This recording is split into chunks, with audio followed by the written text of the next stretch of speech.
Lanterns is the latest DC property to be constructed by James Gunn within his larger DCU universe.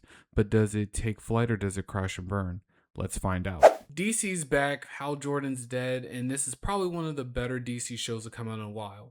Hi, my name is Anderson. Welcome to my very first review of Lanterns. So let's rewind to where the episode actually starts. So we start in 1996 with a group of kids around the TV watching a new segment about the world's newest superhero being Green Lantern. Among them, we see that John Stewart is completely captivated by Hal Jordan, but the second his father walks into the door in his full military fatigues, we start to see that the environment is somewhat stilted, like there's a tenseness in the atmosphere.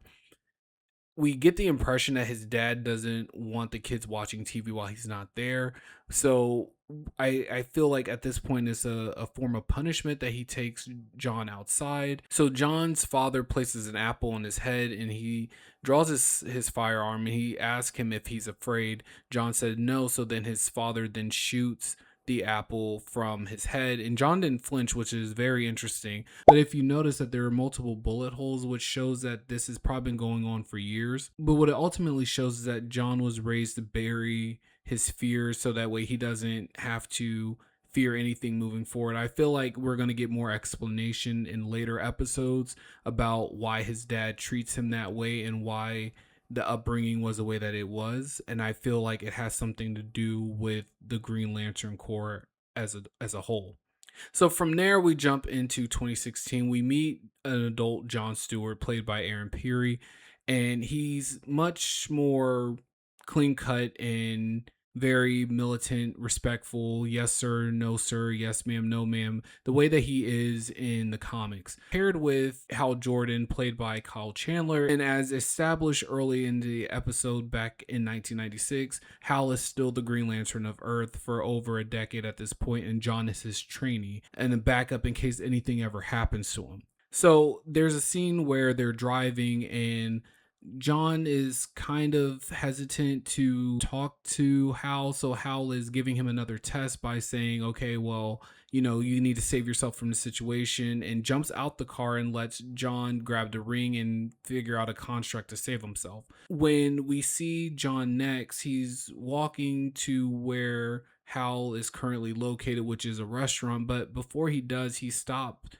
or the ring stops him with the hologram is what John called it. And it was some sort of backup consciousness hologram that the ring constructed that told John to tell Hal that he's needed in Rushville, Nebraska. So the two of them fly out to investigate. And the interesting thing in this scene is that Hal flies without taking John with him. So John has to go through the normal TSA protocols and everything of that nature while Hal is already there waiting for him. And so what we find is where Hal is waiting is a football field where there are 4 individuals dead, and they're trying to figure out why this murder happened. We get introduced to the Sheriff Carey, who tells, Hal and John, like, this is a normal crime scene. There's nothing extraterrestrial going on here that needs the Green Lantern, but Hal is convinced that something is going on that's extraterrestrial. He tells John, like, hey, there's a man standing over there, although John has already clocked that the guy's standing over there. So he's like, okay, well, let me, not be so obvious about me going up to investigate him. But then the guy figures it out and he runs away, and John pursues him. So they stop the guy, he's arrested, and he's taken to jail. And Hal wants to investigate it further. He wants to interrogate this guy, but the sheriff is like, no, you are not going to interrogate the suspect. He is human. He needs to go to jail where he's questioned by proper law enforcement. So what does Hal do? He starts a bar fight on purpose so that he can get arrested and get a jail cell right next to the guy that the sheriff is holding. Because again, Hal is convinced that this guy is not human. So while Hal is busy getting himself locked up, John is off getting to know a woman at the bar.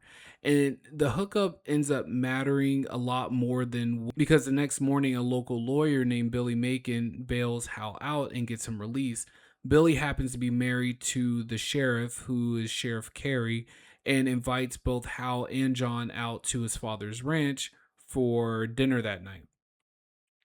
And what we start to see is like these little web of town secrets starting to connect, unravel. But what we find is that Billy's father basically runs that town, and that his wife, Zoe, is the woman that John had slept with. Although John didn't have any idea at the time that she was married. So within that night, like, we see that the show is already tangled both of the lanterns into the Macon's personal life when they're supposed to investigate an alien crime scene. Side note, I don't know, but I feel like there's a lot more to William Macon. The fact that he wouldn't disclose who he works for, even though he's asking Hal for his help, it just seems a little off to me, but we'll talk about that in the theories portion of the video that I have.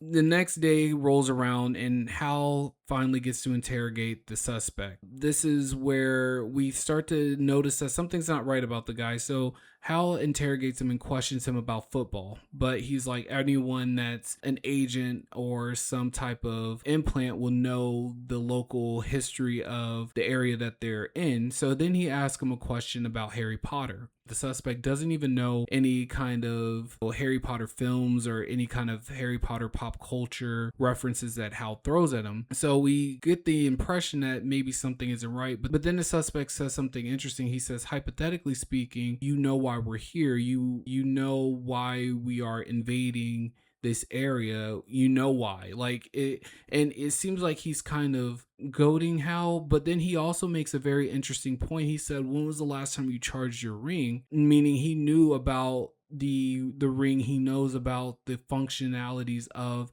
the lantern ring, and he knew the Lantern Corps' oath. So it was kind of interesting to see what that was all about, but I'm sure we're going to get more explanation in a later episode.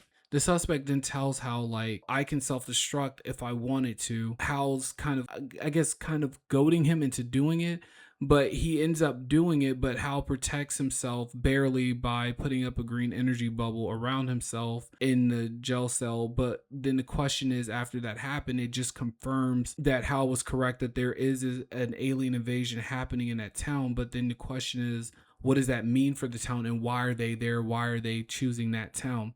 So then the episode jumps to 2026, and we see an older John Stewart looking more like the John Stewart from Justice League Unlimited, which I was very happy about seeing him with the goatee. I was like, okay, now I see it. But he's returning to Rushville, and the town is barely standing anymore. It's mostly wreckage, meaning that whatever happened in 2016 was devastating for the town.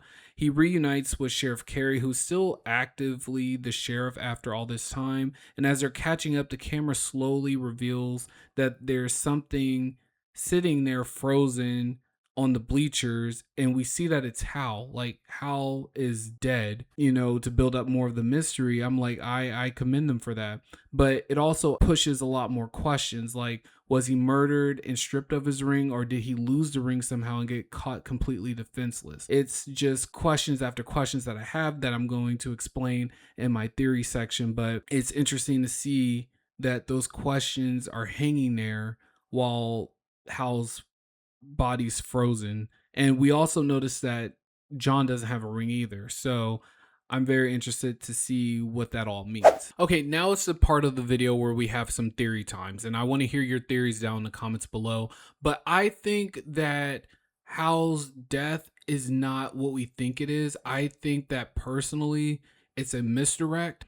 I think that they're setting up for the parallax story. I think that the Hal that we see sitting there on the bench is not Hal, but rather a construct, or the hologram, with Hal getting rid of his old former consciousness and taking over the parallax identity. So I do think that maybe that's exactly what's going on. And I think where we're trying to figure out where the ring is, I think that the ring is actually still with Hal. And I think that, again, this guy sitting there on the bench is Hal, but not Hal, if that makes sense. I feel like it is a construct of Hal's consciousness. I did add a note for the Macons. What do I think about them? I don't know who they work for just yet, but obviously it's something enough to where, William couldn't tell Hal who he worked for. He said he signed an NDA. I wouldn't be surprised if they kind of incorporate Amanda Waller into the story somehow. or try to find a way to bring in those characters from Suicide Squad into the fold, just because they've dealt with these kind of invasions before, especially with Peacemaker. The stories are kind of similar, but I'm wondering if their organization could be another Lantern group, maybe different spectrum, or if they're an alien rival species that are going against the ones that we saw in the episode, or at least the one that we saw with the suspect. But again, I want to know your theories down below. Let me know what you think, what you feel is going to happen. I'm really sticking with the parallax, the parallax theory. I like that theory a lot. But again, let me know what you think. And thank you for watching. I'm Anderson, and I'm out. Bye.